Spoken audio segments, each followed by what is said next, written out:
Je vais recevoir notre ami Zémial qui est en train de travailler sur sa palette graphique, comme d'habitude. À chaque fois qu'il est en coulisses, je le vois en train de griffonner. Ça devient un tic.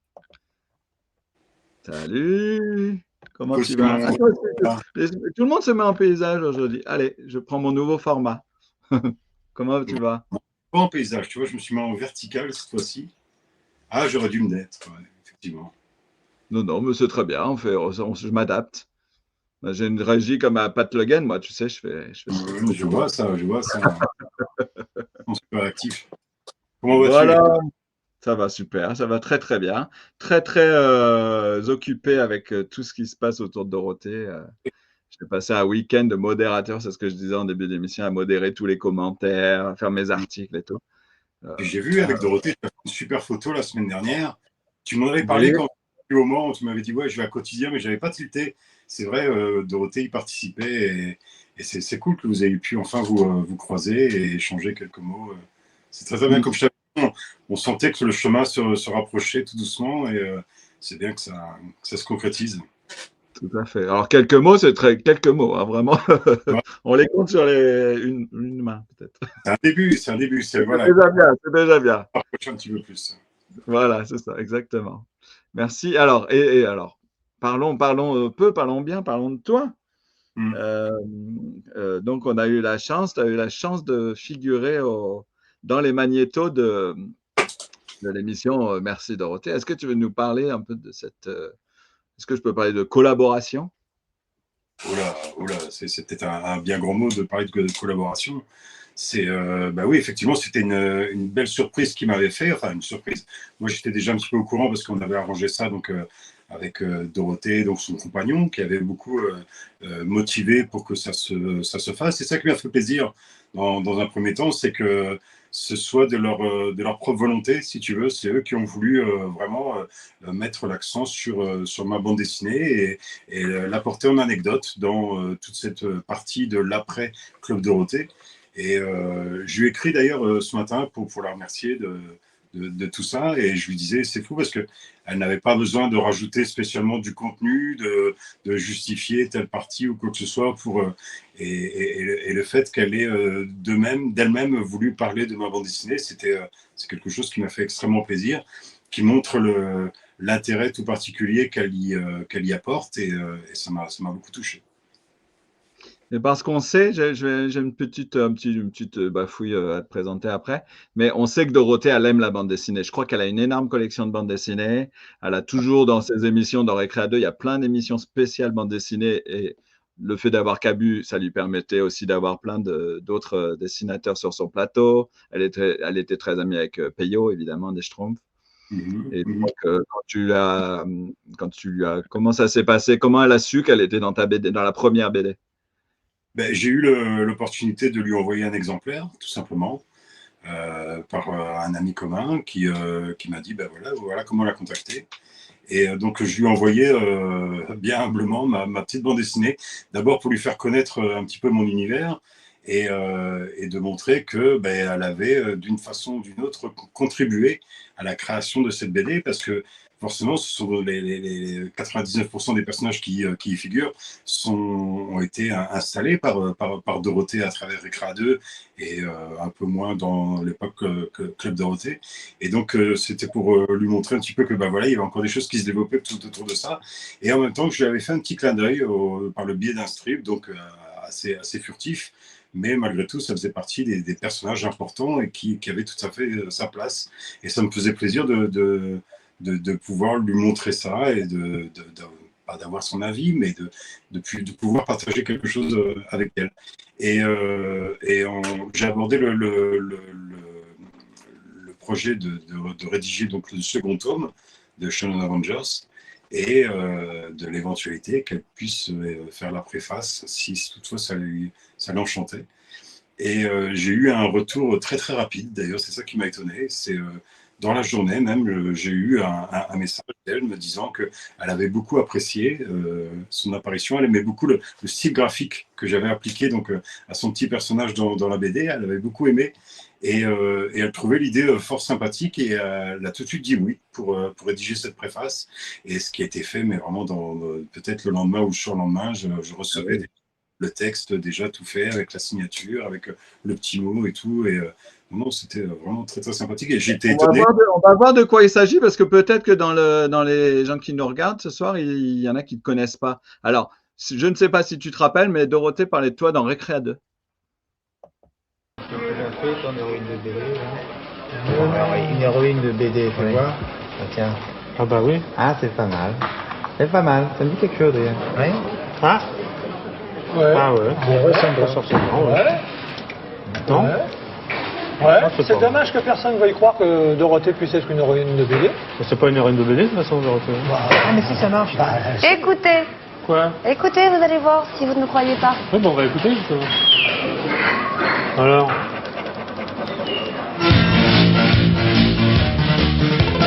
J'ai encore 3 monstres à tuer, 2 voleurs à arrêter et un trésor à retrouver avant d'aller me coucher. J'ai encore 3 chemins à battre et quelques méchants à battre. J'ai encore du pain sur la planche avant d'aller en vacances. J'ai aussi une orpheline à délivrer et encore un petit royaume à sauver. Croyez-moi, ce n'est pas facile, oui, d'être pour l'état civil, héroïne de bande dessinée. Oui, d'être pour l'état civil, héroïne de bande dessinée. Oui, d'être pour l'état civil, héroïne de bande dessinée. Oui, d'être pour l'état civil, héroïne de bande dessinée. C'est vrai que c'est pas facile. Oh bah, elle est formidable. C'est une nouvelle chanson, ça, hein. C'est une nouvelle chanson. Elle est bien. Elle est bien. Bon, c'est héroïne alors. Merci Capu. Et voilà, héroïne de bande dessinée. Ben, c'est extraordinaire. Voilà. C'est incroyable. Non, c'est super gentil. Ça, quoi. C'est bien. Voilà. La Donc, musée parce joue. que effectivement, alors il y a Anne-Claire qui me, en privé, en coulisses, qui me dit, est-ce que c'est vrai que je t'accueille parce qu'on s'est souvent rencontrés, mais il y a des gens qui savent peut-être pas exactement ce que c'est que le projet Shonen Adventure. Alors moi, j'ai la bande-annonce qui traîne. Tu peux la montrer ou alors tu peux en parler aussi. Shonen Avengers, c'est alors tu as deux aspects. Tu as le concept et tu as la BD. Alors le concept, il remonte à 2015. C'est un concept qui a été imaginé. Tu vois, à cette époque-là, il y avait le deuxième film des Avengers qui sortait au cinéma. C'était l'ère d'Ultron, je pense, et qui avait fait un gros buzz. On n'en parlait que de ça partout. Et je me suis dit, tiens, s'il y avait une réponse japonaise à donner à ces super-héros américains, ce serait eux, ce serait Goldorak, Albator, le Capitaine Flamme, qui sont sensiblement de la même génération. Et c'est là que j'ai commencé à travailler sur un projet illustratif qui réunirait tous ces fabuleux justiciers de l'espace. Et ce projet illustratif est devenu peu à peu un projet de jeu de tarot. Et j'ai commencé à faire beaucoup d'illustrations là-dessus avec un jeu de tarot qui sort cette année. Donc, tu vois, ça a pris du temps pour se faire. Et à force de faire ces illustrations-là, de mélanger tous ces personnages-là ensemble, j'ai fini par me demander ce qu'ils auraient bien pu se raconter si vraiment ils avaient pu se rencontrer.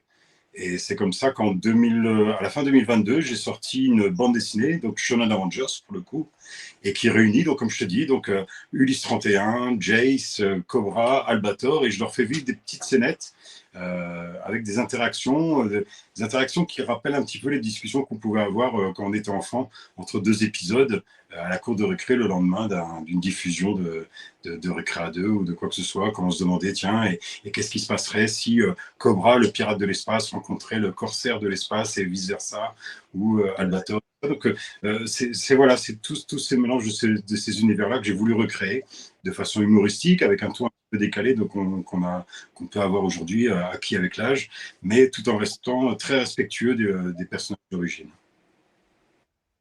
Je te mets la bande-annonce pour appuyer tout ça. Là, les gens ils vont tout savoir comme ça.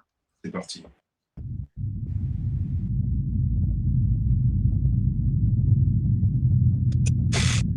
certains pensaient que c'était terminé, qu'ils ne reviendront plus. Beaucoup imaginaient qu'ils étaient repartis, qu'il ne resterait que des souvenirs.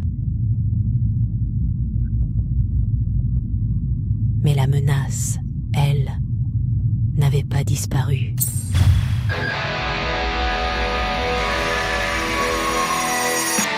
Ils sont enfin de retour pour nous jouer bien des tours.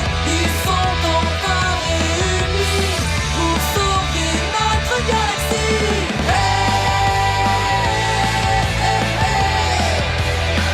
Les Shonen Avengers,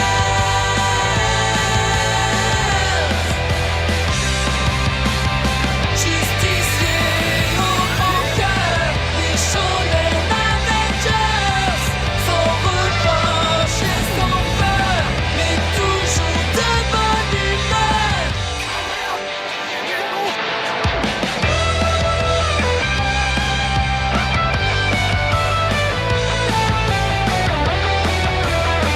Les Shonen Avengers, les Shonen Avengers, les Shonen Avengers.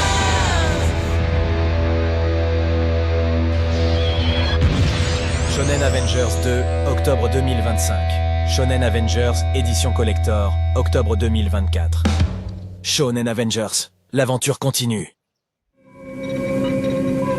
Retrouvez sur zemial.com toutes les informations pour précommander votre exemplaire ou soutenir le projet. Voilà les Shonen Avengers, le trailer du tome 2 finalement, parce qu'il y a déjà le tome 1 qui est disponible. Hein. Mhm. Alors ça, c'est la première version. Ouais. Donc celle-là, c'est celle qui est sortie en octobre 2022 et qui a été rapidement retrouvée en rupture de stock. Donc elle est ressortie ici au mois de décembre en édition collector. Voilà. Avec, C'est le petit abri, c'est la nouvelle. Et du coup, celle-ci, on peut l'avoir sur... un petit peu partout. Enfin, ici, elle est en rupture sur Amazon, j'ai vu. Voilà. On peut la trouver à la FNAC, on peut la trouver un petit peu partout. Voilà, chez nos amis de Mangamania, chez Pulp BD, sur mon site notamment, où vous avez directement un lien vers le site de l'éditeur. Dans toutes les bonnes librairies, vous allez dans votre librairie, vous pouvez la commander sans aucun souci. Voilà, donc si on se casse les dents sur Amazon, on va chez les autres. Ouais. Les petites boutiques, c'est mieux. Hein, si vous pouvez aller chez Mangamania, Brie, ou Pulse, ou j'oublie la boutique de Nice. Ils disposent du coffret collector en plus. Donc, parce que tu as la BD Oui. et tu as le coffret qui comprend l'artbook. Voilà, c'est ça. Voilà, avec l'artbook en plus et tout ça. Et dans les petites librairies, comme tu dis, Mangamania, Pulse, Made in Japan et tout ça, ils ont. Voilà, je cherchais le nom. Voilà, n'hésitez pas à faire bosser les petites librairies. C'est tout aussi bien et c'est le même prix. Hein? Ben oui. Et puis, on te retrouve sur quelques conventions, du coup, aussi. La semaine dernière, donc, c'était Le Mans. T'en as des prévus bientôt? Le week-end prochain, enfin ici, samedi et dimanche, je vais à Nice, au Play Azur Festival. Ensuite, il y a pas mal de trucs. Je n'ai pas tout en tête, mais il y a des conventions, même sur des conventions de collection de jouets. Il y a le Paris Manga, normalement, qui est sur les rails. Donc, normalement, je devrais être là-bas aussi. Il y a plein de dates.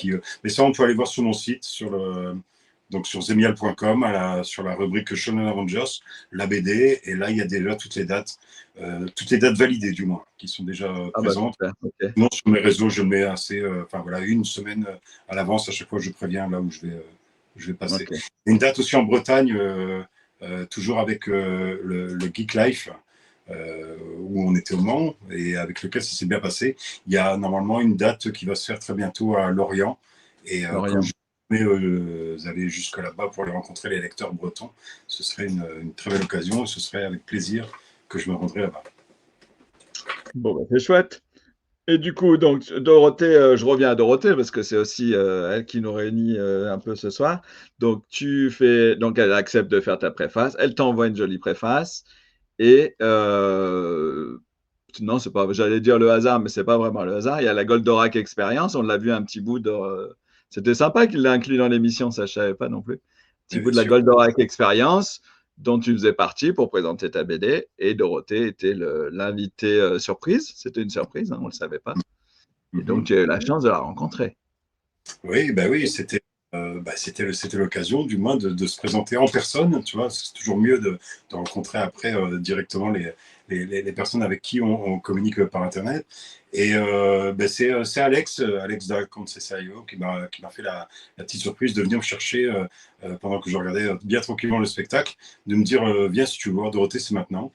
Et on est parti donc dans les coulisses, on s'est enfoui dans les longs couloirs du Grand Rex pour la retrouver. Elle était juste en train de partir, donc tu vois, c'était juste le moment de l'occasion, donc juste le temps de me présenter, de la remercier de vive voix de la faveur qu'elle m'avait accordée avec cette préface. Et on a échangé quelques mots, le temps de faire une petite photo, et puis elle repartait déjà. Donc on s'est dit qu'on prendrait plus le temps la prochaine fois de pouvoir converser plus longuement. Mais c'était déjà un plaisir de la rencontrer.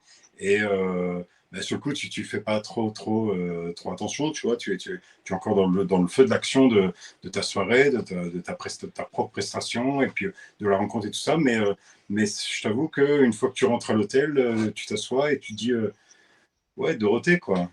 Ouais. Moi, j'ai eu la même chose. Donc, après quotidien, moi, je suis resté un peu à Paris.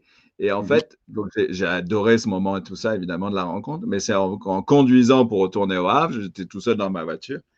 Et à un moment, je me suis dit, mais en fait, ça y est, j'ai vu Dorothée. Mais, Il m'a fallu genre 2 ou 3 heures. Il a fallu qu'à un moment, je sois seul avec moi-même pour dire, ah, mais ouais, mais en fait, et là, j'ai commencé j'avoue que l'émotion est un petit peu commencé à monter. C'est étonnant, l'effet retardataire comme ça. ouais, c'est troublant. On est concentré sur le moment présent et puis l'émotion arrive par après. Enfin, quelque part, c'est pas plus mal finalement, parce que ça nous évite de tomber sombre devant tout le monde, de perdre ses mots. Il n'a pas su faire ça.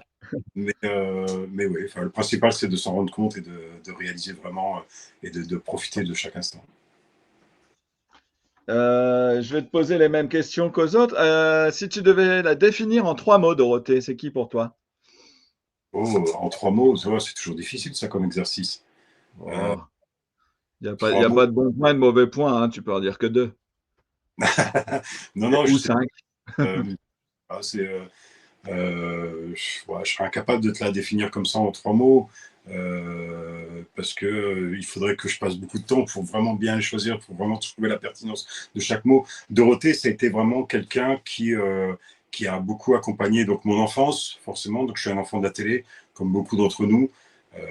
Même si à cette époque-là, on ne pouvait pas la regarder autant de fois qu'on le pouvait, mais forcément, ça a été tantôt notre grande sœur, tantôt alors, notre maman, j'entends beaucoup des gens qui disent notre maman de substitution, c'est peut-être pas ça, mais on avait tous un petit coup de cœur aussi pour Dorothée. On était tous un petit peu amoureux de Dorothée quand on était jeunes.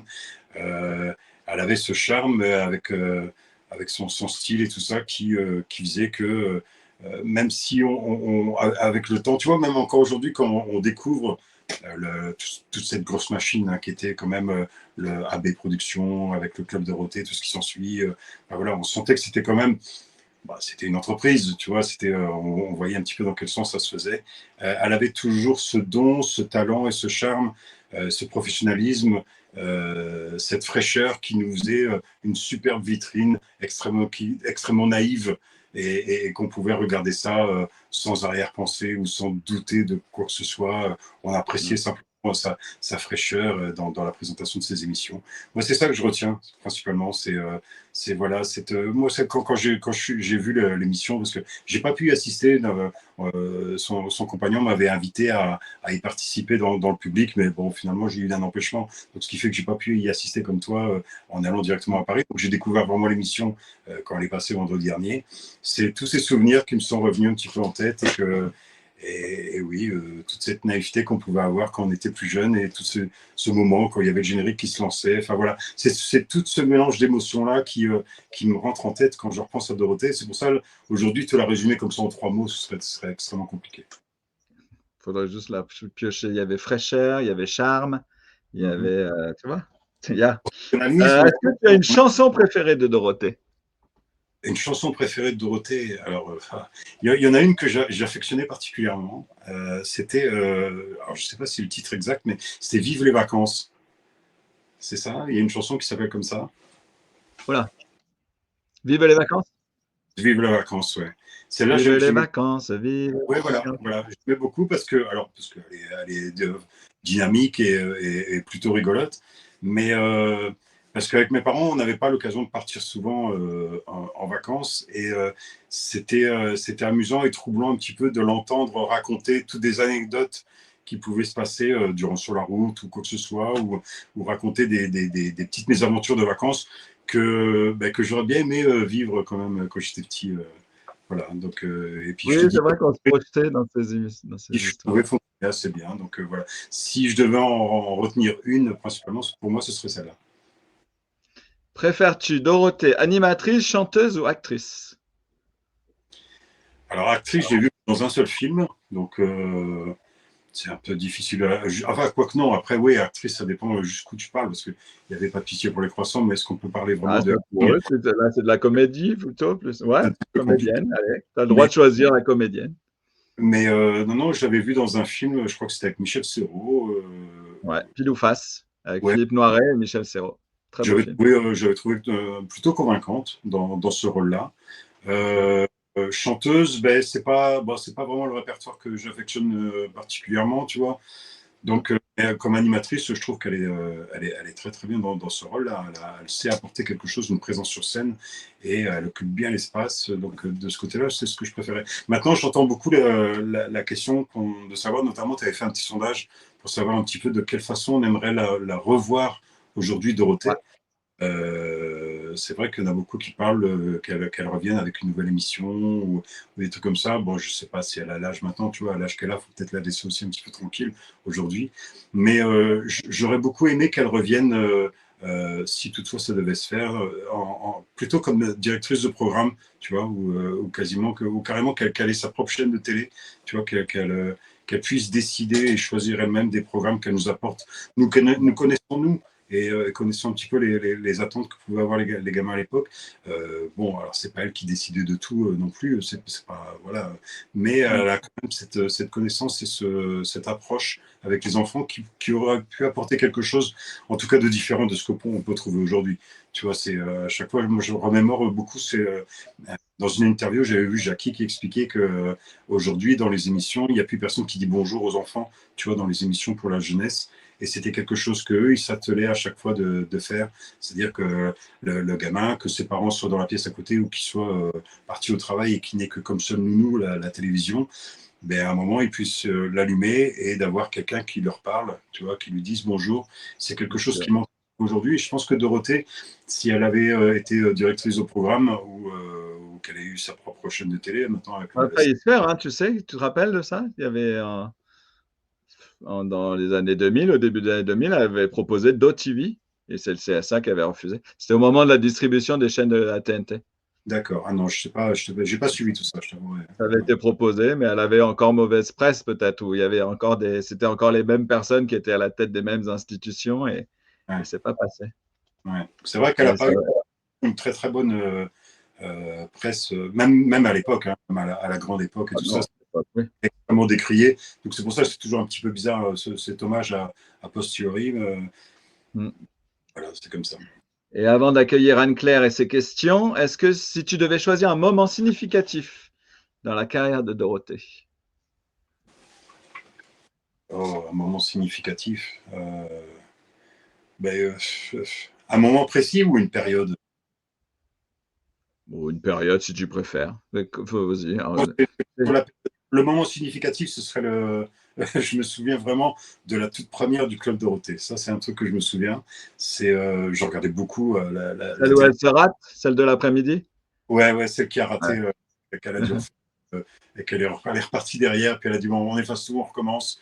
Il y avait vraiment une grosse attente là-dessus, parce que tout le monde se demandait ce que ça allait devenir le Club Dorothée. Il y a eu l'année précédente où c'était Jackie tout seul qui était parti, et qui qui animait l'émission. Là, cette fois-ci, c'était elle qui revenait. C'était annoncé en grande pompe. Et le voir un petit peu dans ce décor de chantier et avec le playback qui part mal, enfin, ou la bande-son, ou je ne sais plus trop quoi. Et pareil, elle a assuré direct. Ça m'avait marqué, ça m'était resté. Sinon, la période, c'est toujours la période un peu où aller dans les coussins avec les copains, avec Cabu qui dessine, dans Recréa 2. Enfin voilà, c'était avec la charade. Pas de matin, alors, peut-être. Là, on avait l'impression qu'on était avec elle dans le salon et que Ouais. les histoires, on chantait des chansons. Ça marche. Alors, Anne-Claire et ses questions. Coucou Anne-Claire.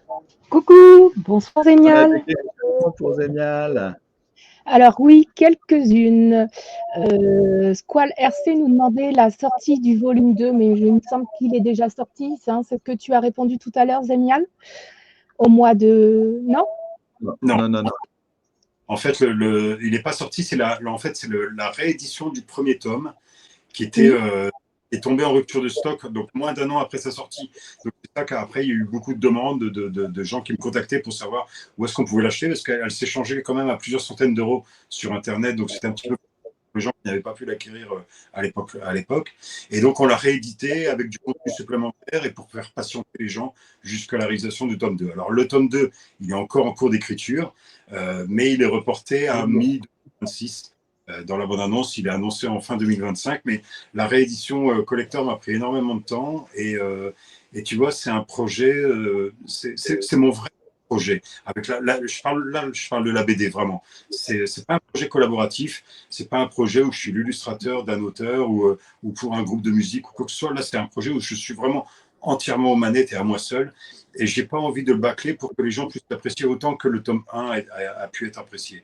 Donc j'y mets beaucoup de cœur, j'y mets beaucoup de temps aussi, parce que c'est du temps nécessaire. Donc il est reporté à la mi-2026. Entendu. Certaines personnes ont reçu donc leur Shonen Avengers pour Noël, notamment Francky, et je sais qu'il y en a d'autres. Ils souhaiteraient le faire dédicacer. Comment peuvent-ils faire? Ben alors là, c'est difficile pour le faire dédicacer. Là, on a relancé une tournée de dédicaces. Donc, on va essayer d'aller un petit peu partout en France, dans des endroits où je n'ai pas pu aller lors de la première année dédicace. Donc, je parlais de la Bretagne tout à l'heure. C'est justement mes grands regrets de ne pas avoir pu aller jusque-là la première année. Cette année, j'y vais. On va essayer vraiment de viser ces zones où je n'ai pas pu me présenter la première fois. Après, évidemment, si je ne vais pas dans les endroits où sont ces après, ça peut être compliqué. Mais bon, je les invite à me contacter en privé. J'essaye de répondre au maximum. Je sais que parfois, je peux mettre un petit peu de temps à répondre, mais j'essaye vraiment de répondre à tout le monde si vous me contactez en message privé sur Facebook ou sur Instagram. Et puis, s'il y a une façon de pouvoir régler une petite dédicace, on essaiera de trouver une solution. Peut-on espérer une série d'animation de Shonen Avengers dans l'avenir? Oui, on peut l'espérer. À l'espérer, on peut toujours. Que ça se concrétise, ça demande quand même quelque chose. En fait, faire un animé, moi, à la base, c'était mon projet. J'avais dit, il n'y aura pas de tome 2. Le tome 2, ce serait une série animée. Après, je suis un petit peu redescendu de mon nuage parce que je me suis rendu compte des problèmes de droit et tout ce qui en suit. Moi, pour l'instant, avec la BD, je suis couvert par la parodie parce que le droit français permet l'hommage et la parodie. Donc, de ce côté-là, je n'ai pas trop de soucis. Maintenant, faire un dessin animé, du moins qualitatif en plus, ça entraînerait beaucoup d'argent pour pouvoir mettre ça en place. Et pour que ce soit rentable, comme je pourrais le diffuser qu'en francophonie pour être tranquille au niveau des droits, il faudrait le vendre une dizaine de fois, une vingtaine de fois à la même chaîne, donc ça deviendrait compliqué. Donc il faudrait pouvoir l'exporter dans d'autres pays, et là il y a le problème de droit qui rentre en jeu. D'autant que dans d'autres pays, il faut bien reconnaître aussi qu'on était extrêmement chanceux, nous, petits francophones, de pouvoir connaître tous ces personnages-là simultanément. Ce n'est pas le cas des autres pays. Tu vas en Allemagne, ils connaissent que 2 personnages. Tu vas en Angleterre, c'est pareil, ils connaissent peut-être un seul, voire 2, ou des fois juste Mazinger. Donc nous, on a eu la chance tous ensemble. Donc c'est pour ça, faire un animé qui réunirait tous ces personnages-là, ce serait surtout pertinent pour nous, mais pas autant pour les autres. Donc, le jour où je me mets à jouer au Euromillions et que je gagne l'Euromillion, je ferai un animé. Ou si un d'entre vous gagne l'Euro-million. Voilà. Voilà. Ah oui. Pourquoi pas? D'ailleurs, Mick Kauken demandait comment ça se passait au niveau des droits d'auteur. Ben, les droits, c'est un peu comme je viens de t'expliquer. Donc, en France, il y a le droit à la parodie et à l'hommage qui fait que, on peut adapter, alors sous certaines conditions, dans ma BD, il n'y a pas les noms, par exemple. On ne nomme pas Actarus, on ne nomme pas qu'on ne nomme pas Albator. À chaque fois, j'ai trouvé des petits subterfuges pour justement dévier ça. Alors, j'ai pas utilisé de surnom ni de nom parce que j'aime pas trop ça. Je voulais vraiment rester respectueux jusqu'au bout, qu'on n'ait pas l'idée qu'il s'agisse d'autres personnages. Mais j'ai trouvé le moyen de ne pas utiliser leur prénom, de les nommer d'une autre façon. Après, il ne faut pas qu'il y ait de confusion non plus. C'est-à-dire que quand tu mets ma bande dessinée et une vraie BD Goldorak ou une vraie BD Albator, mes deux personnages, mon style graphique et le style graphique officiel ne peuvent pas se confondre. Tu vois, il y a plusieurs critères comme ça à respecter pour pouvoir rentrer vraiment dans ce domaine de la parodie et de l'hommage, ce qui permet d'être tranquille après au niveau des droits. Et enfin, on me demande concernant le tarot, si c'est un tarot divinatoire ou un tarot de jeu. Et pourquoi pas les deux? Pas les deux, voilà. Parce qu'en fait, moi, je suis un grand joueur de tarot, non. Mais quand j'étais au lycée, j'étais en interne, à l'internat, et donc avec les copains, on chambrait le soir. C'est eux qui m'ont appris à jouer au tarot. J'ai adoré ce jeu. Notamment les parties à 5 players, tu vois, où quand on joue à 5 en même temps, il y a l'appel au roi. C'est-à-dire qu'à un moment, tu dois désigner le roi d'une telle couleur qui va faire partie, qui va tenir avec toi, mais en secret, tant qu'il ne s'est pas dévoilé. Et je me disais, tiens, ce serait marrant de pouvoir, par exemple, toi, tu as l'équipe d'Actarus, et d'un seul coup, tu fais l'appel au roi, et le roi, c'est le grand stratège. Et, ils vont s'associer ensemble pour justement déjouer les autres couleurs du jeu de tarot. Donc, non, c'est un projet qui va s'adresser à beaucoup de gens parce que tu as donc les passionnés du jeu de tarot, le jeu à jouer. Tu as les passionnés du tarot divinatoire qui pourront en même temps s'en servir pour eux faire leur petite séance. Et tu as aussi les collectionneurs qui seront sûrement ravis de pouvoir afficher les cartes dans leur vitrine aux côtés de leur figurine ou de leur bande dessinée favorite. Tara nous demande s'il y a eu un effet après l'émission Merci Dorothée sur ta BD. Alors oui, il y a eu un effet sur ma BD, ça je le confirme, mais pas que sur ma BD, il y a eu des effets partout. Mon site a été surchargé, je suis même étonné qu'il ait tenu. Non, ça a eu, j'ai reçu des tonnes de messages, des messages de soutien, beaucoup de questions, beaucoup pour savoir. Même mon éditeur m'a fait comprendre qu'il y avait eu énormément de commandes de gens qui ont découvert ma BD, qui ont commandé ma BD. Donc tout ça, ça fait extrêmement plaisir. Et non, il y a eu un chouette effet. C'était vraiment une très, très grosse. Comme quoi, tu vois, on dit toujours, oui, la télévision, c'est terminé. Maintenant, tout passe par Internet. Moi, ça fait 2 ans maintenant, un petit peu plus de 2 ans, que je communique énormément et essentiellement sur Internet par moi-même ou par des tiers pour essayer de faire connaître la BD, en plus des festivals et des conventions. Et encore au Mans, tu vois, tu étais avec moi la semaine passée au Mans, et encore au Mans, les 3/4 des gens que je rencontre me disaient, mais on n'a jamais entendu parler de cette BD, on la découvre maintenant avec bonheur. Donc, comme quoi, j'ai encore beaucoup de travail à faire. Et l'apparition de la mention de cette Nation Avengers dans l'émission de Dorothée a créé un coup de boost monumental, et j'espère que aussi va l'installer vraiment dans le foyer de chacun, afin que je puisse avoir la garantie que tous ceux à qui s'adresse cette BD aient pu l'avoir entre les mains. Certains te demandent, comme Baloo Boy, où en es-tu des figurines? Alors, les figurines, écoute, il y a plusieurs projets qui sont en cours. J'ai eu encore ce week-end l'occasion d'en parler avec un grand fabricant de figurines qui envisageait même la piste de l'officiel. Donc, il y a de très belles choses qui se préparent. Et effectivement, alors autant la bande dessinée, je vais vous faire patienter un petit peu plus longtemps que prévu, parce que malheureusement, elle ne sortira pas ici à la fin de cette année.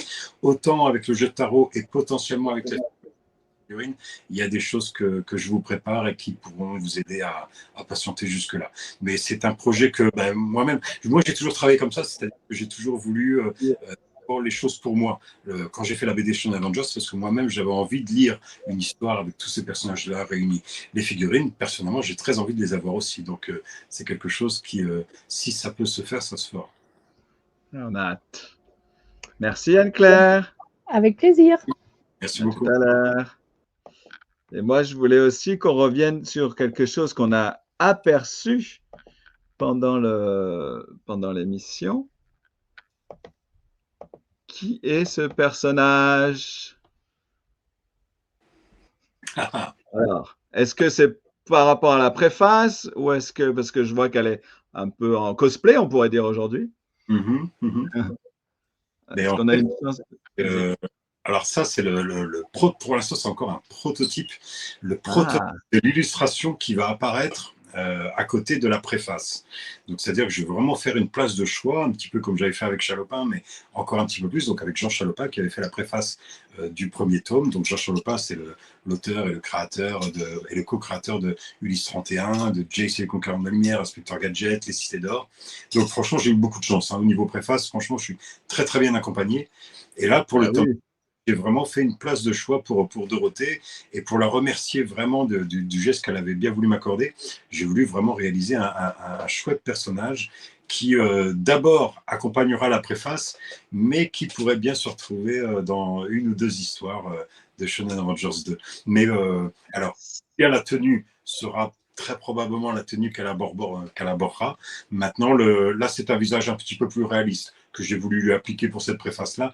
Elle aura un style un petit peu plus Shonen Avengers dans les pages de la BD. Mais c'est un personnage que je vais faire intervenir dans la BD à travers une histoire qui pourrait être bien sympathique.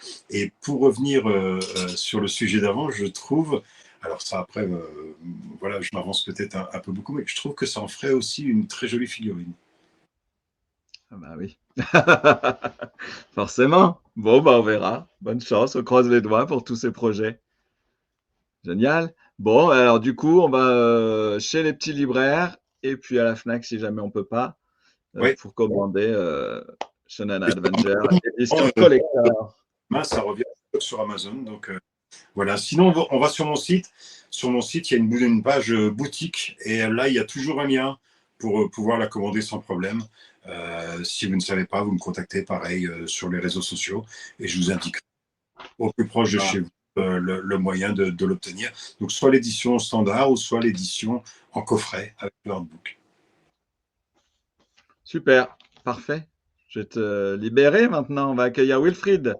Et oui, plein de choses à nous raconter aussi. Et oui, avec le petit gars. Ouais, ça marche. Salut, merci. À bientôt. Bonsoir à tous. Ciao.